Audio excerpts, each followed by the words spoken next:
Okay, so you want to buy an oil well. The plan is simple. Buy the land, drill the hole, sell the oil. Forever. Crude comes out of the ground, money goes into your account, and you never lift a finger again. A money printer with a pump jack on top. That's the dream. Money isn't a problem for you, so why not own the thing the whole world runs on? If this sounds like what you like, subscribe. There's a lot more coming. Here's the strange part. Oil is the one product the entire planet is addicted to. Demand is guaranteed. In the best basins on Earth, a barrel costs around $30 to lift and sells for $70. In the Middle East, the cheapest spots break even in the low 30s. North American shale, about 45. Even deep water comes in around 43. The math looks almost rude. And yet this is the one business where you can do everything right. Pick the spot, run the seismic, hire the crew, sign every check, and pull up nothing but mud. $8 million. Gone. Guaranteed demand, unguaranteed barrels. So here's what actually matters. What an oil well really costs. From a $20,000 scrapper to an $80 million gamble, where the money actually comes from. The bill that lands before a single barrel ever surfaces, and why almost nobody on Earth buys one of these as a person. 4 answers, 1 uncomfortable conclusion. But first you have to decide what you're even buying.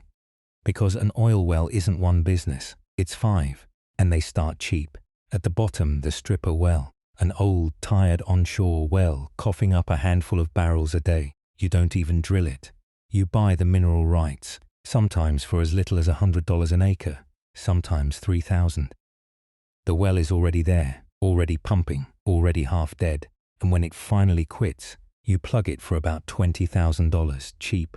Also barely a business. Step up and you get the modern onshore well, a horizontal shale well, the kind that built Texas. $5 to $10 million to drill and complete.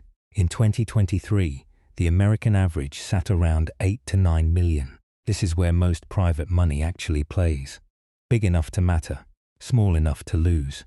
And then there's offshore. A shallow offshore well runs 20 to 50 million. A North Sea well, 30 to 60. And out in the deep water off Namibia, a single exploration well, one hole, one bet, can cost $30 to $80 million. A full offshore platform with a floating production vessel parked on top. North of 100 million before it produces a single drop. Same black liquid. 5 completely different businesses. But the hole in the ground is the easy part. The real question is where the money comes from. And it doesn't come the way you think. You make money by selling barrels, plus some natural gas and liquids that ride along and add maybe 5 to 30% on top, assuming you can even get the gas to a pipeline. If you can't, you flare it. You literally set the byproduct on fire. But forget that for a second, because here's the part nobody pictures correctly. A well does not pay you evenly. Easiest way to think about it. A well is not a faucet you turn on and leave running. It's a battery, and it discharges fast. A shale well gives up 50 to 80% of its production in the very first year, then drops to a long, slow tail of about 10% a year for the next decade. Over its entire life, a typical shale well coughs up maybe 200,000 to 300,000 barrels. Total, that's the whole well. An offshore well is gentler. It might decline 10 or 20% a year instead of 80, but it also costs you 10 times as much to drill. So pick your poison. You're not buying an annuity. You're buying something that starts dying the moment you switch it on. Now the money. Say your well does 100,000 barrels in year 1 and oil's sitting at $70. That's $7 million of crude. Not bad, right?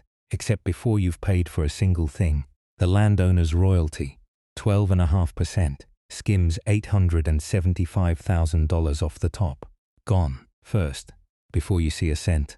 And that's the good news side of the ledger. Now the part that isn't in the brochure. The bill, the deal's done.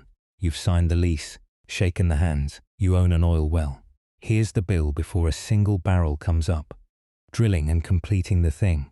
Around $8 million. That's the big one. The rig alone bills $20,000 to $60,000 a day.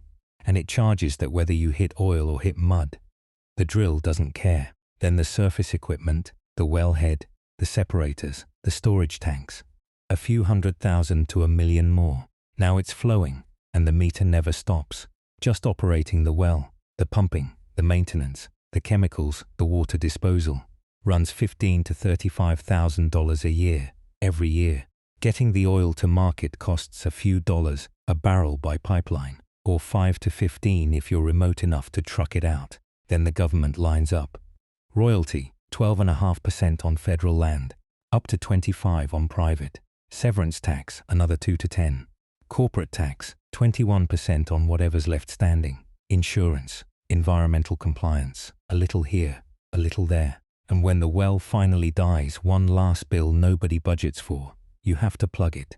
$20,000 if you're lucky, $150,000 if you're not. Offshore, decommissioning a platform runs into the hundreds of millions. You pay to drill it, you pay to run it, and then you pay to kill it. So the math can still work, which raises the only question that actually matters. If the math works this cleanly, why do the smartest, richest operators on the planet keep going broke? 2 mistakes, over and over. Mistake 1, the dry hole. Geology does not care about your spreadsheet.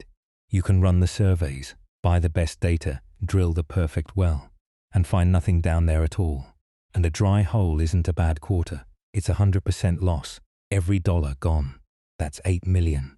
Offshore, in deep water, that bullet is $30 to $80 million, spent before anybody knows if there's a single drop underneath. Wildcatting is just gambling with heavier equipment. Mistake 2, the squeeze. Your whole model assumed $70 oil. Oil does not care about your model either. A 20% price drop can flip a profitable well into a loss-making one overnight, and the price isn't even the cruelest part. The government can move the goalposts after you've already spent the money. In 2022, the UK dropped a 38% windfall levy on top of its existing 30% oil tax, shoving the total take to nearly 70%, and erased the equity returns on North Sea projects that were already drilled and producing. At the same time, offshore rig day rates doubled between 2020 and 2023. Your costs go up, your price goes down, your taxes go up all at once. That's how a guaranteed business quietly kills you. And of everything that can hurt you, the price is the monster. Run the sensitivity on a real project and the price of oil swamps everything else. A 10% move in the price swings the value of the well by tens of percent. Your output is the next biggest lever, then your drilling cost, then almost as an afterthought, the day-to-day operating bill. This is why serious operators hedge. They sell 30 to 50% of their future barrels on the futures market just to lock in a floor price. They're not trying to win, they're trying not to die when the price turns. And the price always eventually turns. And here's the part that should keep you up at night. 2 operators can drill the exact same commodity and live in 2 completely different universes. In Saudi Arabia, the national oil company lifts a barrel out of the ground for $2 to $3. $2. A deep water operator off some far coast needs 70 or more just to break even on the same barrel. Same oil, same global price on the screen. One of them prints money in their sleep. The other one prays at every drill. You don't get to choose the price of oil. You only get to choose which of those 2 you turn out to be. And by the time you find out, you've already spent the $8 million. Time to pull it all together and answer the question you actually came here for. How much do you make? Scenario 1, the optimistic case. You drill a clean onshore shale well. $8 million in, $20,000 a year to run it. It comes in at 500 barrels a day and gives up about 250,000 barrels over its life. At $60 oil, you're looking at a return around 25%, with your money back in roughly 4 years. At $70 oil, these wells have run closer to 30% and paid back in 2 to 3. Do it right. In the right rock at the right time, it genuinely works. This is the version in the brochure. But notice that phrase, the right rock, because not all rock is equal. A good Permian well might break even at $50 to $60. Drill somewhere harder, like the deep Utica, and you need 70 to 80 just to survive. Same country, same crude, a $30 gap between a fortune and a hole in the ground. And a serious operator won't even sign unless the projected return clears 15–20%. Anything less, and the risk simply isn't worth the years of your life. Scenario 2. The realistic case: oil slips to 50. Your revenue drops 30%. Your payback stretches out for years, and the well drifts toward uneconomic. Or worse, it's the dry hole, and the whole 8 million is simply gone. Go offshore, and the swings get heavier in both directions.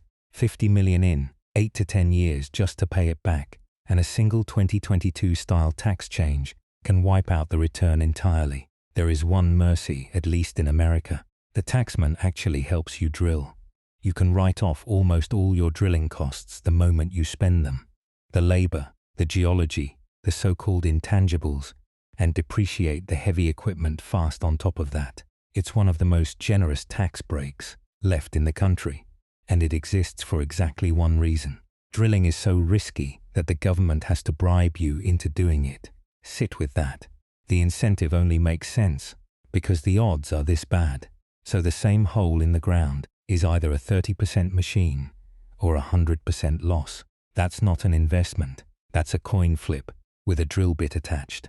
So, should you actually buy one? Here's the thing, they never put on the sign. You never actually owned the oil. You owned the right to share it. And the house always goes first. The royalty comes off your gross production before you've recovered a single dollar of your 8 million. Norway taxes oil profits at 78%, the UK around 68%. Saudi Arabia's royalty alone climbs to 80%. Once oil clears $100 a barrel, you take all the risk, the dry hole, the price crash, the rig billing by the day, the levy that lands after you've drilled. The government takes a slice of every single barrel and risks absolutely nothing.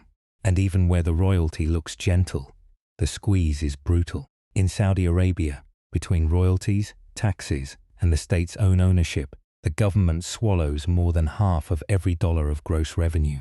Across the whole industry, the average new project today needs somewhere between $40 and $55 a barrel just to break even. Half the price of oil is spoken for before you've cleared a thing. That is why almost nobody buys an oil well as a person. It's a game for governments and oil majors. The only players who can drill 100 holes and shrug off the 90 that come up empty. The house always wins. In oil, the house is the government, and it never once picks up a drill.